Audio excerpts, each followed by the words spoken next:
Moi, j'ai vécu toute ma jeunesse dans une famille bourgeoise du 7e arrondissement. Mon père était magistrat, il était conseiller à la Cour des comptes, et j'avais trois sœurs, et nous vivions rue de Beaune, en plein quartier Saint-Thomas-d'Aquin, et nous avions une vie extrêmement agréable entre les 4 enfants. Nous entendions particulièrement bien. Nous étions d'une famille chrétienne et catholique, et nous avions eu tous les 4 un enseignement catholique que nous avions suivi toute notre jeunesse, et qui a quand même été importante dans notre vie. Dans notre famille, on parlait beaucoup des événements, et nous avons toujours su ce qui se passait. À table, nous avions des conversations avec mon père en particulier sur les événements. Mon père ne voulait pas vraiment se mêler réellement de politique, parce que en étant magistrat, c'était difficile, mais il vivait beaucoup l'ensemble des événements, et les amis qui venaient, nous parlions beaucoup, et nous étions convaincus, et moi personnellement j'étais convaincu, que ma jeunesse ne se terminerait pas sans voir la guerre. Les dernières années de ma jeunesse ont été très agréables, parce que je me suis lancé dans le scoutisme, et j'ai été scout avec un garçon en même temps qui devait jouer un grand rôle dans les années suivantes, qui était Jacques Richer, qui habitait à côté de chez nous à Paris, et nous étions très amis, et c'est lui qui m'avait entraîné pour faire du scoutisme. Il faut voir que dans des mouvements de jeunesse comme le scoutisme, il y avait un petit côté un peu, je dirais, paramilitaire qui nous plaisait à cette époque-là. Chose qu'on n'oserait pas demander aux jeunes aujourd'hui. Il y avait un certain nombre de choses, une certaine forme de discipline et tout ça, qui nous plaisait, et qui nous disait que un jour, si on devait être dans la guerre, ça nous préparait un petit peu.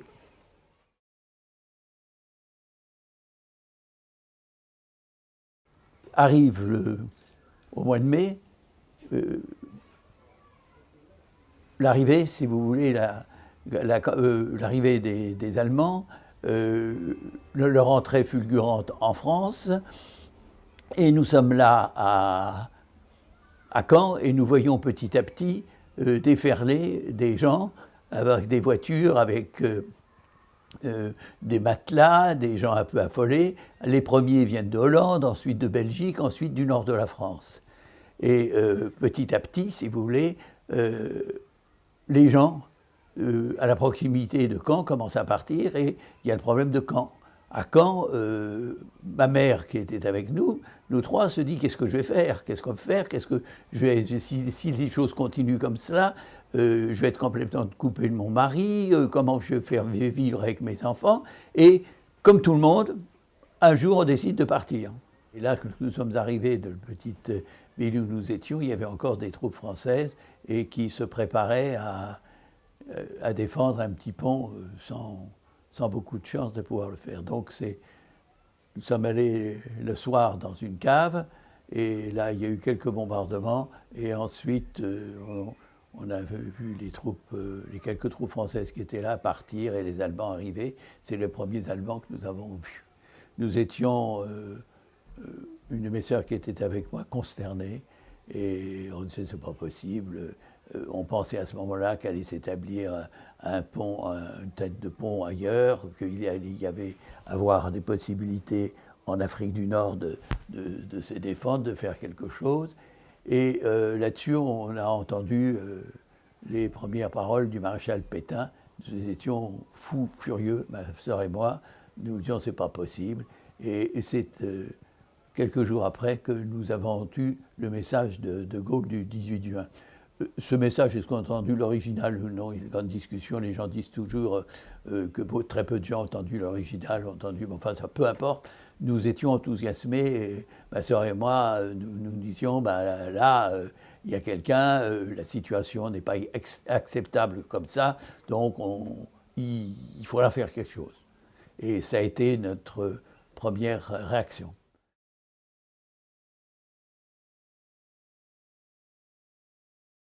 Là, je suis rentré au lycée Louis-le-Grand, en classe de première, et j'ai retrouvé mon ami Jacques Richer.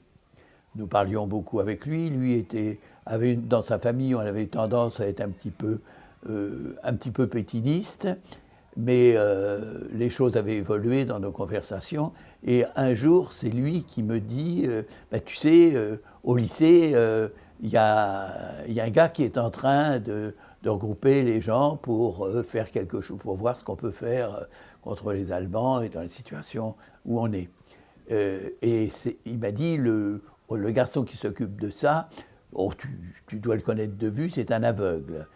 Ah oui, je dis, c'est un aveugle qui est souvent avec un grand garçon à côté de lui. Et il m'a dit, écoute, si tu veux, moi je t'organise un rendez-vous avec lui, tu verras. Bon, je vais donc à ce rendez-vous, il s'agissait de Jacques Lucéran. J'ai été émerveillé par ce garçon, par le dialogue que j'ai eu avec lui, et une énorme admiration. Et naturellement, je lui dis que j'étais prêt de rentrer dans son organisation. Il n'y avait pas des idées extraordinaires à cette époque-là, car nous faisions partie des jeunes qui, à ce moment-là, ne pensaient pas que l'heure était à une action de type militaire, de type attentat ou autre. Nous pensions beaucoup plus qu'il s'agissait de soulever un petit peu en morale la population française et de lui faire, en lui montrant qu'il y avait des gens qui sentaient qu'il fallait faire quelque chose et qu'il faudrait être prêt à faire quelque chose.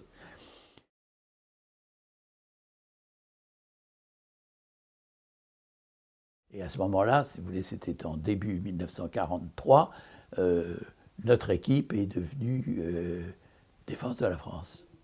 À ce moment-là, les choses ont beaucoup changé. D'abord, on avait quand même vieilli. Là, si vous voulez, donc au lycée, on avait les contacts avec les uns, les autres, pas mal de contacts avec les gens des classes de préparation.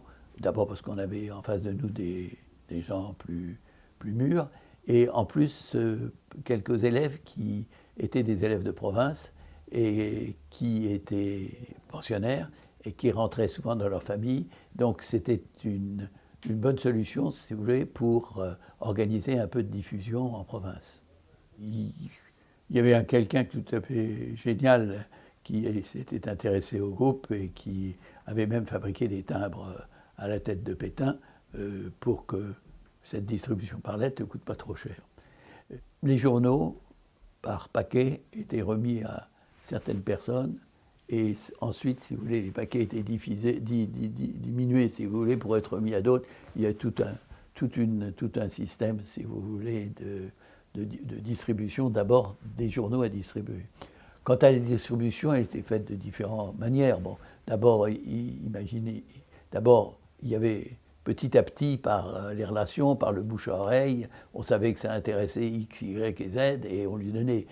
Et alors, les gens vous en demandaient un, vous en demandez 10, vous en demandez 20, et eux-mêmes, ils leur distribuaient. Bon, c'était tout le système. Il y avait le problème, c'est que tous ces paquets de journaux, il fallait les trimballer. Hein. Alors, un jour ou un autre, on vous donne une adresse, un endroit où il fallait les prendre, puisque finalement, nous, les anciens des volontaires liberté connaissaient déjà un peu ça, parce qu'on avait déjà fait ça un peu pour résistance. Alors, moi, je me souviens comme ça, qu'on m'a dit un jour, tu vas chez le concierge de tel endroit, et puis tu prends le paquet. Il est évident que ça nous est trimballé des paquets importants, et souvent on était obligé de prendre des valises pour travailler ça, et qu'on était conscient qu'il y avait quand même un certain risque à trimballer ça, parce qu'il fallait faire quand même attention, que le valise ne s'ouvre pas, des tas de choses, de ne pas tomber, de ne pas être interrogé pour une chose ou une autre par la police. Bon, dans Paris, il ne faut pas oublier qu'il n'y avait pas énormément de circulation. Moi, je suis dans Paris, j'ai toujours fait ça à pied, hein, aller chercher un endroit ou d'autre. J'ai connu comme ça certaines régions de Paris que je ne connaissais pas du tout.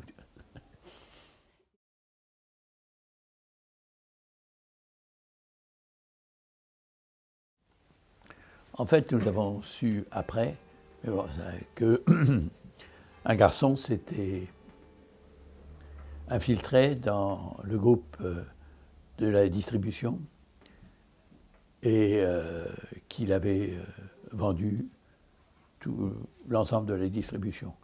Il avait même fait des photos de haute, enfin. Mais il ne savait pas grand-chose, heureusement, il ne savait pas grand-chose de l'imprimerie elle-même. Les gens de l'imprimerie ont pu être mis à part à ce moment-là. Ça, je n'ai appris ça qu'après, naturellement. Les machines d'imprimerie ont été transférées et tout, et jamais les Allemands n'ont pu le prendre à ce moment-là, ils n'ont rien pris.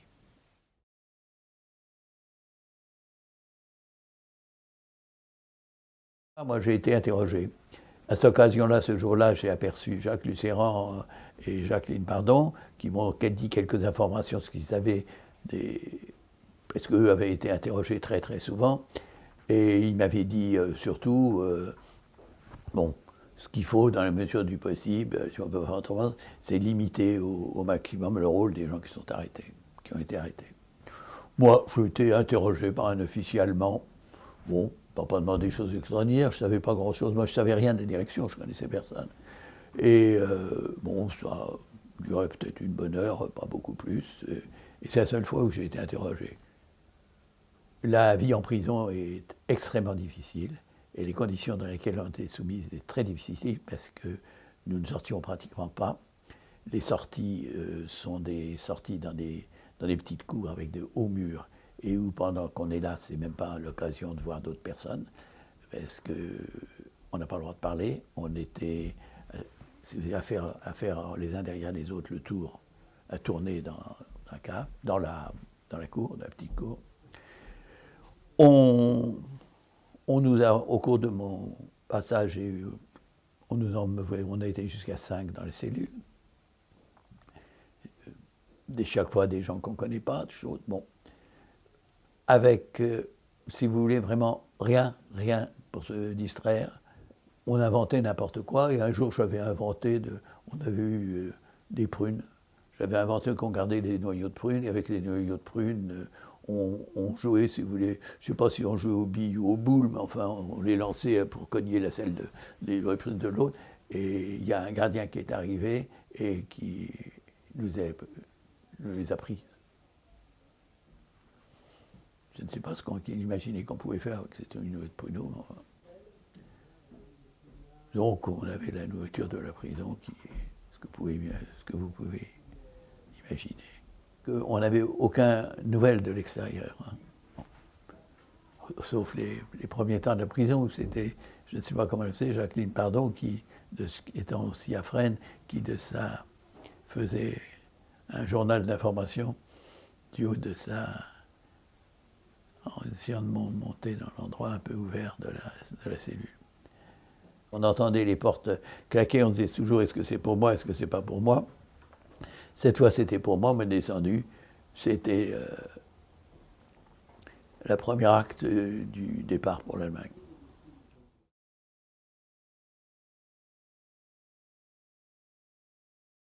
Alors, nous n'avions aucune idée de ce qu'était que nous allions aller en camp de concentration. Pour moi, je me disais finalement, quelle chance, enfin c'est fini la prison. On va être à l'extérieur, on va aller éventuellement dans des campagnes, dans trucs, comme on a entendu parler des prisonniers de guerre, hein, c'était ça qui nous semblait qui nous arrivait, donc on était plutôt contents. Hein. En plus, si vous voulez, c'était la joie de ne plus être seul, de voir des tas de têtes qu'on connaissait, de parler avec les uns, les autres. J'ai beaucoup parlé à ce moment-là avec Jacques Lucéran, avec un autre garçon que je suivrai après, qui était Jean-Claude Commer. Et on était plutôt, pendant les 24 heures, 72 heures qu'on a passées à Royal-Lieu, on était plutôt contents. Bon. On rassemble tout le monde, on donne à chacun un petit truc pour manger. Moi, on me donne un petit pain d'épices. Bon.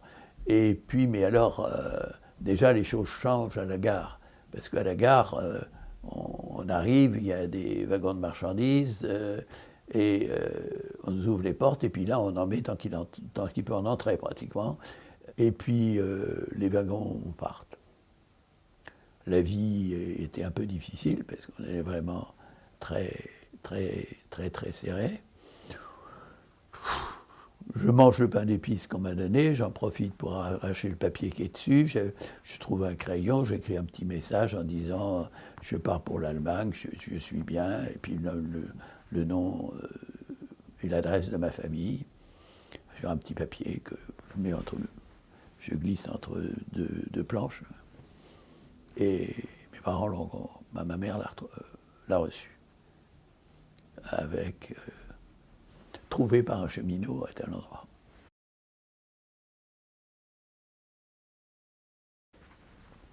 Alors l'arrivée au camp est quelque chose de tout à fait inimaginable, enfin que nous ne pouvions imaginer. On ouvre les portes, là on voit le long du train des SS avec des chiens, et on voit dans le décor derrière une masse de gens émaciés, tous habillés avec ces vêtements qu'on a connus comme vêtements des déportés, bleus et gris, enfin bleus et gris, avec tous des figures émaciées. On vous bouscule au maximum pour sortir des wagons, et ensuite on vous prend toutes vos affaires, et on vous rase de la tête aux pieds. Drôle d'impression de voir du reste tous les gens qu'on connaît tout d'un coup nus devant vous de la tête aux pieds. Et ensuite, on rentre là, c'était à Buchenwald, et là ensuite on nous met dans un camp. C'est une partie spéciale du camp de Buchenwald où les gens étaient mis en quarantaine. Et tout a une fin, un jour ça a une fin, et les gens ont été envoyés à différents endroits. Et il s'est trouvé que Jean-Claude Commer et moi, nous avons été de nouveau mis dans un train pour aller de nouveau, nous ne savions pas où, mais nous étions dans un train dans des conditions très différentes parce qu'il y faisait très froid, mais on avait de la place. On avait peut-être pu toucher au chaud. Et nous arrivons à Mauthausen. Donc, les camps centraux, comme était le camp de Mauthausen, approvisionnaient en main-d'œuvre un certain nombre de lieux, de sites, qu'on appelait des commandos. Et dans ces commandos étaient organisées des équipes pour assurer le travail. Mais il faut bien penser que l'organisation totale de ces commandos était une organisation interne et que c'était, du reste dans l'ensemble du temps, même au camp central, finalement, les Allemands avaient organisé tout un encadrement des prisonniers par les prisonniers. Alors le commando, si vous voulez, après on est des équipes avec un capot, hein, c'est le chef de l'équipe, et puis on part au travail. Alors qu'est-ce qu'on... Moi j'ai été d'abord à travailler pour faire des tunnels. Ensuite, si vous voulez, j'ai travaillé à faire, mais là c'était dur parce que c'était en plein hiver, c'était dehors, à faire creuser des piscines. Des piscines, je pense que c'était pour faire des retenues d'eau contre les incendies et les bombes incendiaires. Il y a eu de gros bombardements la nuit, et alors tout le monde a été mobilisé, pratiquement toutes les équipes, arrêter leur travail de la veille, et tout le monde était là pour dégager l'usine. Et au cours du dégagement de l'usine, il s'est arrivé des avions anglais. Et à ce moment-là, on nous a fait évacuer l'usine, et nous sommes trouvés dans un champ à la sortie de la ville lorsque les bombes sont tombées sur nous.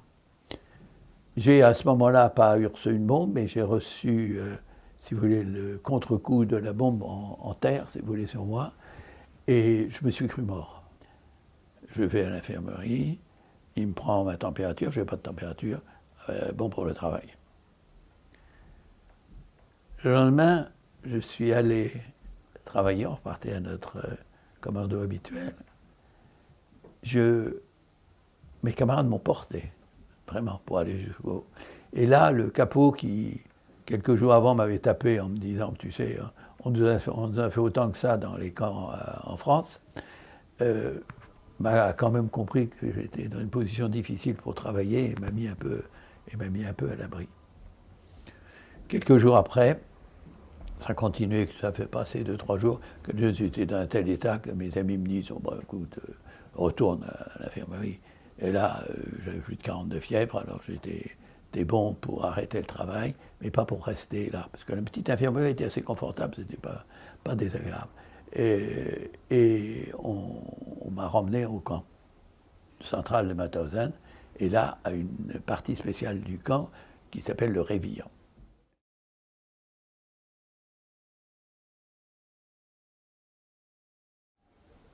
Il y avait eu, pour les Français, un convoi de la Croix-Rouge qui était venu pour les libérer. Mais en partie car ils n'avaient pas la capacité de prendre tous les Français qui étaient là. Il s'est trouvé qu'il y avait trop de gens que je ne suis pas parti. Les choses sont devenues épouvantables par certains côtés, et à côté de ça, on avait un moral extraordinaire parce qu'on se disait on va être libéré. J'ai vu beaucoup de gens mourir. J'ai vu un garçon auquel j'étais assez attaché mourir pratiquement dans mes bras à la libération du camp. Parce que les troupes américaines, personne n'avait une indication probablement de ce qu'étaient ces camps. Ils ont libéré les stocks de margarine. Les gens se sont précipités là-dessus. Et sur un organisme, si vous voulez, très faible, ça a créé une très forte mortalité à la libération des camps. On est resté là, la libération a eu lieu le 5 mai, et ça n'est que vers le 20 qu'on a été libéré. Entre-temps, j'avais un de mes très bons amis qui, lui, avait décidé de partir. Il a décidé de partir, il dit, on part. C'était quand même pas très difficile de partir du camp, il y avait quelques sentinelles américaines. Bon, moi il a voulu que je parte avec lui. J'ai pas voulu le faire parce que j'étais très gravement blessé au pied. J'avais une blessure qui avait été faite par ma chaussure, si vous voulez, et j'avais un trou dans le pied droit. Un jour, tout a été organisé. On nous a mis en camion jusqu'à Linz, à l'aéroport de Linz. On est parti en avion dans des forteresses volantes qui n'étaient pas équipées pour transporter les personnes, évidemment. Enfin, peu importe les conditions, on était tellement contents de revenir. Et puis le reste, vous l'avez vu et connu toujours, ça a été les autobus vous transportant jusqu'à l'hôtel Lutetia.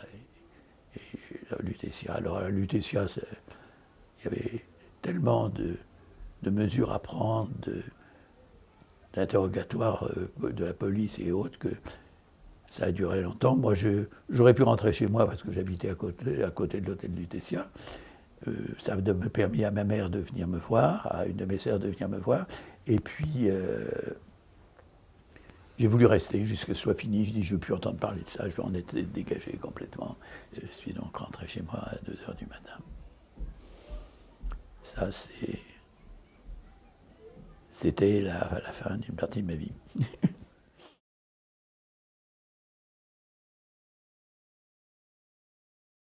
Le salon de notre appartement était à côté de ma chambre.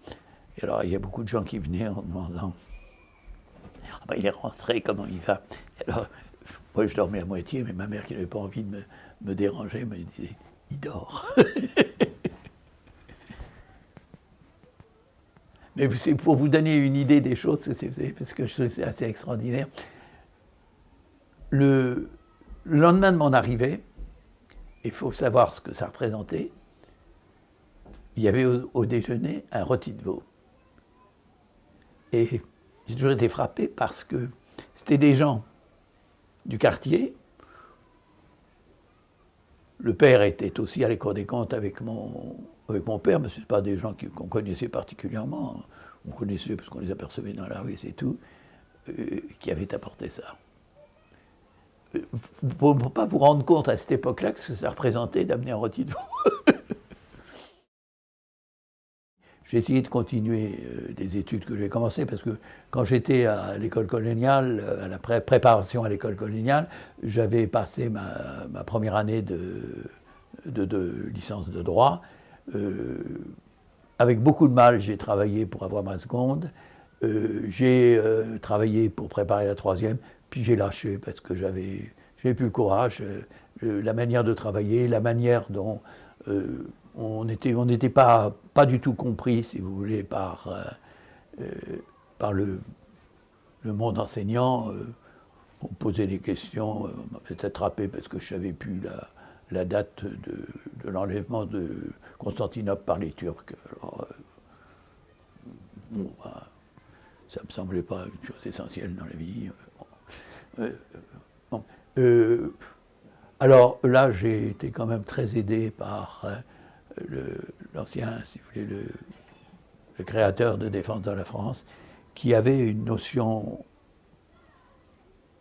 très précise du fait que les gens qui avaient subi ces épreuves ne pouvaient pas continuer leur vie d'étudiants, de choses comme tout le monde, hein, comme les autres.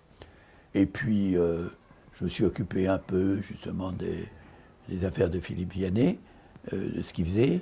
Il avait créé entre-temps aussi d'autres choses. Il avait créé, justement, avec mon ami Jacques Richer, le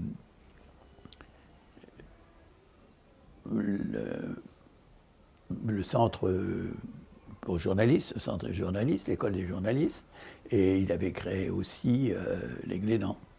En retraite, me demandant ce qu'il fallait faire, j'avais envie de faire d'entrer dans le bénévolat. J'avais envie à un moment, je me suis dit, est-ce que j'entre dans un groupe de bénévoles ou bien est-ce que je ne fais pas de visite de prison? J'ai tellement vécu la prison et trouvé ça quelque chose d'épouvantable que j'avais hésité entre les deux. On a créé avec l'École catholique une association pour s'occuper dans le quartier le plus difficile des Mureaux, à la Vigne Blanche, d'essayer de s'occuper des petits entre 4 et 6 ans. Le message, c'est que on ne peut pas être heureux dans la vie si on ne s'occupe pas des autres. Donc finalement, je pense qu'il est utile qu'il y ait une partie de notre vie dans laquelle on ne pense pas simplement qu'à soi, mais qu'on pense aussi aux autres.